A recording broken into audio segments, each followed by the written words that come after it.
How do you guys feel about? Do you think death makes you more of a legend, or does it elevate your artistry? Like, why is it normally how artists that aren't normally listened to while they're here, and then they pass away tragically, or sometimes of natural causes, or just freak accident, things like that.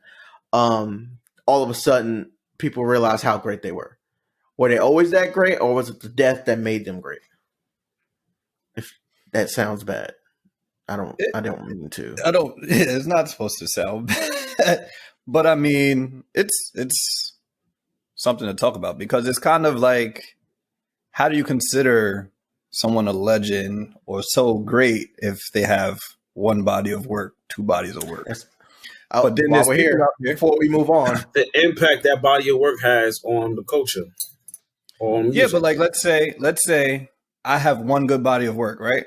And then I put out 5 other projects that tank. I'm not seen as a legend for my one body of work because I put out 5 bombs. Well, 4 of the bombs. Now, if I did one body of work, 2 bodies of work, and then I passed away and I never had to put out another track in my life, I'm considered something great. Like, all right, before we move off of this, allow me to play devil's advocate. I in no way mean this or feel this way, but this has always been in my mind.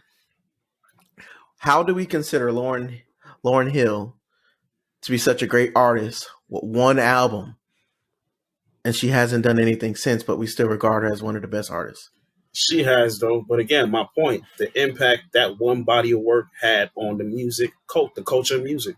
Yeah, she was with the Fugees as a solo artist. The impact that had on many artists that came after her not only was significant. Yeah.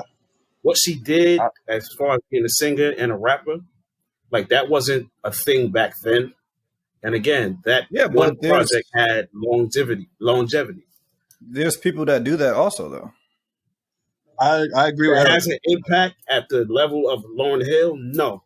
I agree with Eric. Disagree. I agree. But why not? I think the miseducation of Lauryn Hill is like one of the, to me, it's like one of the greatest albums, regardless of genre, like of all time. Yeah.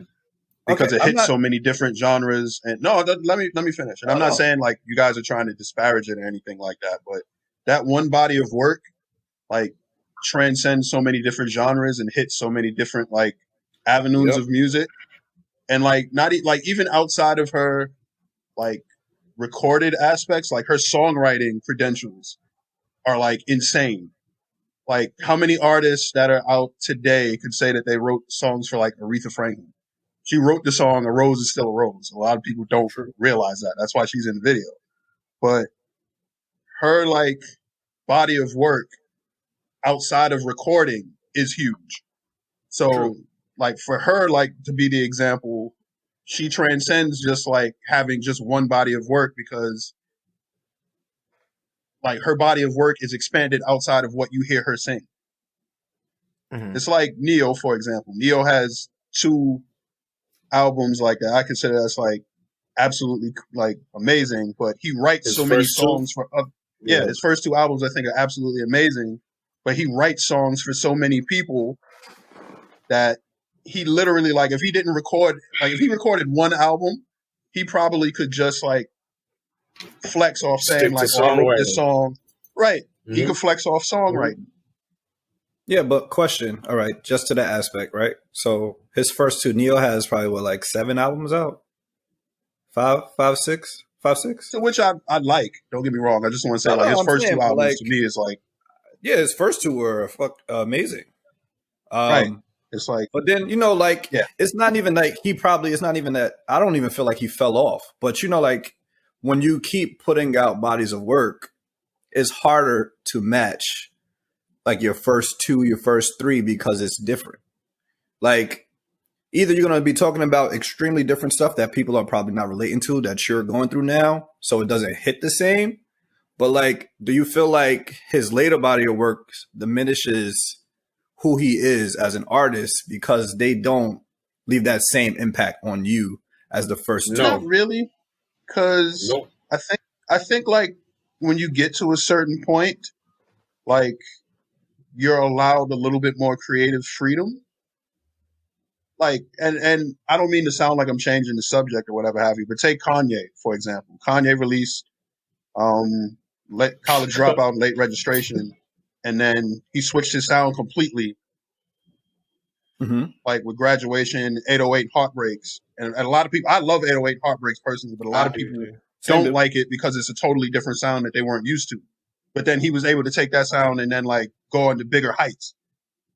And I think, like personally, I think Graduation is like, as a creative, you want to change your styles. You want to do that. Like you don't want to stick to the same type of style. No, I agree. Right, absolutely. As a creative, I mean, I agree. But to your point though, I get what you're saying because like it could be a fear for a lot of artists to change their style because they don't want to alienate like their listening base or whatever have you. So yeah, like it's a big risk. Taken away from like there's people now who'd be like, oh no, I can't mess with Kanye. Kanye is different. I can understand that. I could. So it's like, do you feel all right? So like Kanye would probably be a great example. Like he had his first 2 albums classic. Third album, I love it. He went to 808 Heartbeat. People was like, Then he did. What was that? Dark Twisted Fantasy. Is after that? Was that after 808? That was a great album. Yes, I feel like Dark Twisted Fantasy is what. Are we missing one in between 808 or is it right to Dark Twisted Fantasy? I can't remember the exact. No, it's probably the good music album, but that's not his Graduation. Music. Yeah, 808. And then there's. I didn't mean to cut you off. Saint Pablo. I like Saint Pablo. Life of Pablo. You mean Life of Pablo? My bad. State of Pablo. But like even like as Kanye moved up, he went for different demographics. Probably after the third one, it was different. And then Dark Beautiful Fantasy was probably towards the same as 808 and Heartbeats, but different. And then it was branched out a little bit more. What was that one when I think now that we're going through the Kanye discography, I've only disliked one Kanye album his entire career. What album was that? That last one. Oh, Jesus is King? Jesus is King. Did you like what's the one with Black Skinhead and Yes, Jesus? Jesus, yeah. You like Yes, I like Jesus. Yes. That's interesting. A lot of people don't. I like Jesus. I like all of them. Except I do. Jesus is King. Which sounds terrible. So, Dels, you were saying how he went for a certain demographic. I feel like what really happened, or the foundation in that, was what headspace he was in. That changed the type of music he made per album. What was it? 808 and Heartbreak. His mother died. Mm-hmm. That completely shifted him. And then moving forward, whatever headspace he was in, his sound changed. The album before, what is this, Jesus King, this gospel album? Mm-hmm. He discovered that he had bipolar, and according to all this bullshit, he's trying to say he doesn't. But again, his music, and you can just tell by his interviews and the way he speaks, something is off or different about him. So, of course, his creative mind is different compared to what Late Registration or Graduation or earlier albums. Okay, but my question is, does that take away from his grand? To me, it doesn't.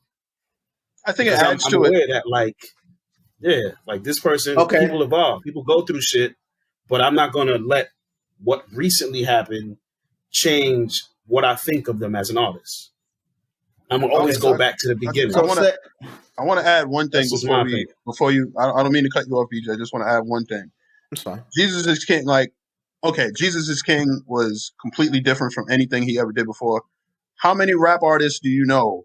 And I'm not putting stock into the Grammys because I think award shows are largely subjective and stuff like that, whatever have you. But how many rappers do you know win Grammys for contemporary Christian and gospel and stuff like that? He would be the first hip hop, right? Yeah. It adds to his legacy. I think if you're able to switch genres and switch gears that successfully, I think it only adds to your legacy. So how do you feel about Snoop Dogg's gospel album? I never heard that. different strokes for different folks. Like, I don't think it was for him. We went to Snoop Lion, he did reggae. I didn't think it was for him. Like, but that's just me. All right, so we kind of drifted away from the original topic, which was death. I try to bring it back in. Can you guys name someone? Death is legendary status Pop Smoke of an artist being alive versus passing.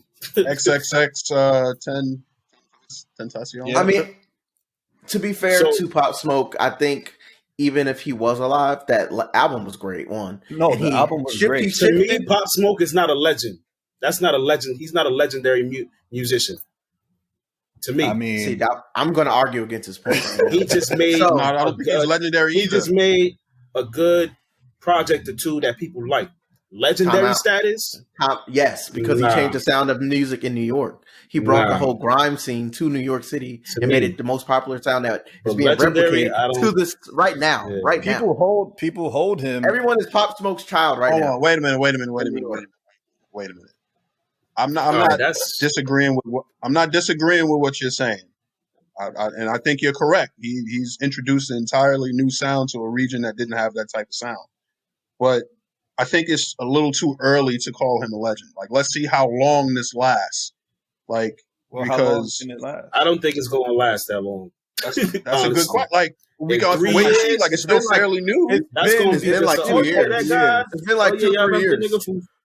That's not a long time. 3 years. Ain't nobody going for music. Yes, that is. That's not a long time in music. That's a long. Exactly. He gonna get energy. He did all that without an album. He was a one. As far as the sound is concerned, 2 or 3 years. That's not a very long time. Music-wise, yes, that is. In today's music, to change the sound of music right now, music moves very quickly. I'm saying, what's in this month will be out next month. I'm a music minor. I don't have to be lectured on the music moves really quickly. Then you're not being realistic right now. I'm gonna let y'all go. He did all of that without an album. So if he made all that noise without an album. And all of that is okay. I can see your point a little bit now, a little bit clearer since you said that, because that is pretty remarkable that he did do all that without an album. So you do have an excellent point. But if this sound fades away after 3 years, in the next 2 to 3 years, is it looked at as legendary, or is it looked at as a fad? That's my question. Well, the thing is, does Pop Smoke looked as a legend? No one's going to ever forget Pop Smoke. Hell no. I think because of his death, it does put him in sort of a legendary pedestal that can't be touched. There's a lot of examples like that. I mean, a lot of artists that had short. I don't think legacy is the word. I think probably somebody that's notable. Is that the word? Like popularity. That people remember. Yeah. So you think? So question again. So can you say that about Biggie? Biggie, of course, is a legend. Biggie had one album out.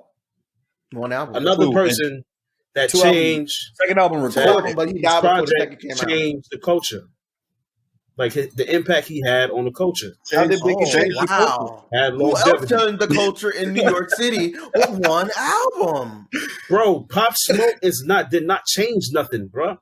Oh my God. I don't think he changed. To me, that's my opinion. Eric, if you go outside in the summer, you could go outside this summer. Pop Smoke will still be played.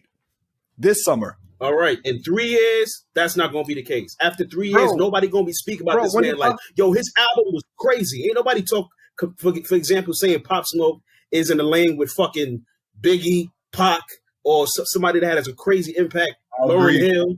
Like, ain't nobody talking like that. The kids of this generation don't revert this Pac and Tupac as their legends. They don't. All right. It's all generational. I still think with this example of Pop Smoke, I still think it's too early to tell. I'm not willing to give him legendary status yet, or whatever have you. Influential, yes. Influential, yes. Legendary, time will tell. If this really endures, because look at something like disco. Disco was a decade, so it's as far as that's why I say 3 years as far as a sound is concerned is not really a long time. Nobody's making disco records now regularly and selling disco music. So it's some of those artists legendary? Absolutely. All right. But that sound doesn't endure. What about Migos? They changed music. They had a big impact. What about them? They are legendary as a group. How? Because they changed the sound of music. And what they've done as far as being a group, where they started and the influence they have right now. Okay, I don't know what your criteria is for legends, Eric. I feel like Migos, great group, amazing group, changed the sound of music. Are they legends yet? No, I won't call them legends yet. Not yet, because to me, it's because they're still putting out stuff, and it's just like, bro, maybe you just got lucky on one. But that's not the case. Anything they put out, like people are looking for. One full body of work. As a full body of work. I feel like the Migos sound like never get big.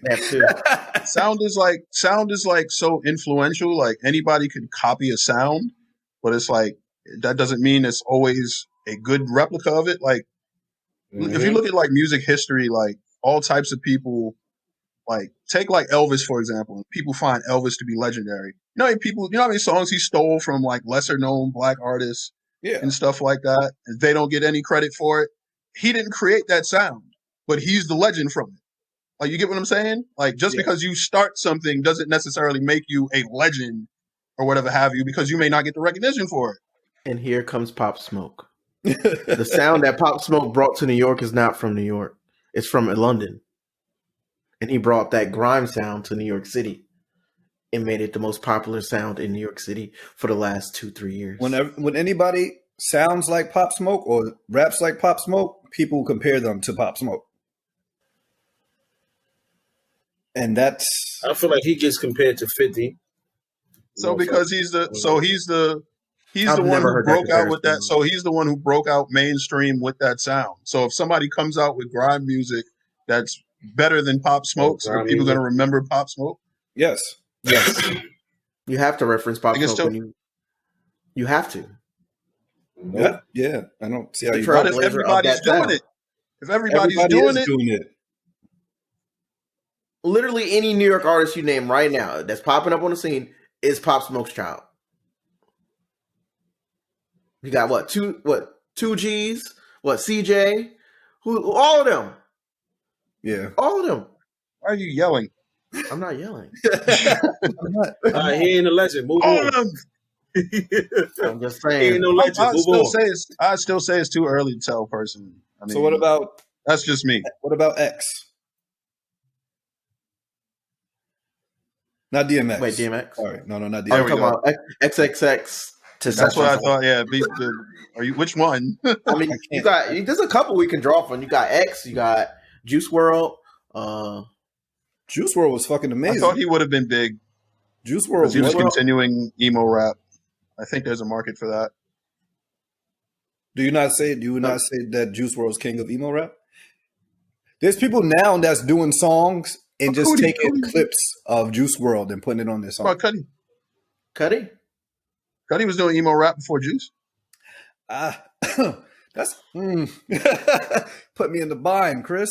So is Cudi a legend? His impact on the people who follow him, he had an amazing impact. Cudi, I believe for the people who follow artists like that, I believe he is, because he's the brainchild of all these new artists who make that kind of music. What? Like what you were saying. I'm out of here. What? You literally just described Pop Smoke. How are we getting back here again? Eric don't feel like Pop Smoke. My opinion. Oh my! How can you cut this? Pop Smoke to me is not a legend.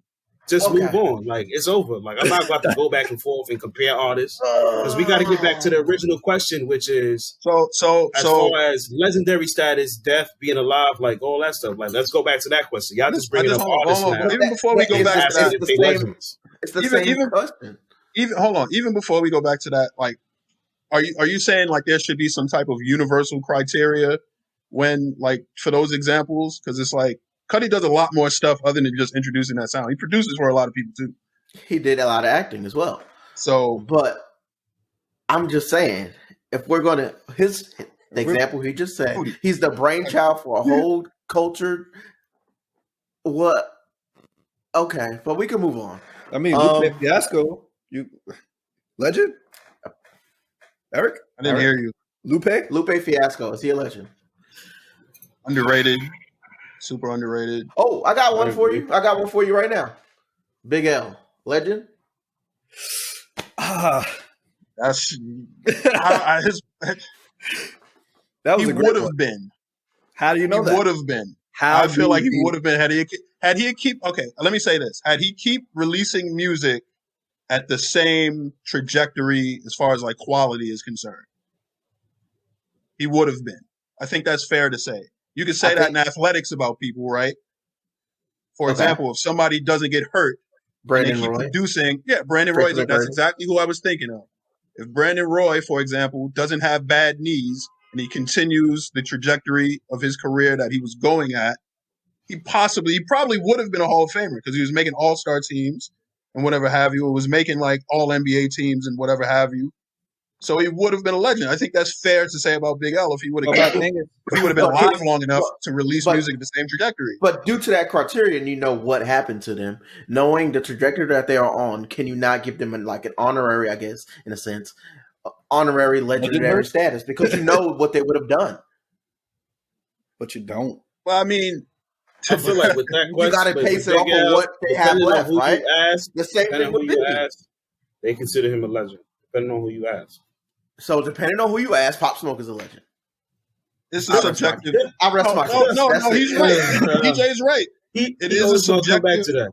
It is a subjective. Because you got to go. You got conversation. I guess it is a subjective conversation. We didn't even start with our circle. We were talking about if death makes you, and then you brought up Pop Smoke. We totally veered off. No, we had Lauryn Hill, and then we went. I did not have an agenda. I'm just saying. You just stuck to Pop Smoke. Like, let that go. There's several other artists we could put, but Pop Smoke was the primary because we are pretty much New York biased. He's the most recent, and we're pretty New York biased. So you know when we reference artists, most of our audience is probably from New York, so they're going to know the names that we're talking about. So I mentioned Pop Smoke. There's other artists from a bunch of different regions, New Orleans, Atlanta, different ones that have died early that probably had the impact to go somewhere. I'm glad that you brought this up because this example could be even used outside of music. So take a look at, and of course, you take a look at like Vincent Van Gogh, for example. Nobody knew who he was until he died, and all his paintings became like worth millions of dollars. So it's like, had he been alive, would he still have that same like reverence, fame? It's a good question. I honestly, the way things were going, probably not. But death has a funny way of putting people on a pedestal. We'll talk about somebody if they happen to pass. So that's all I'm saying.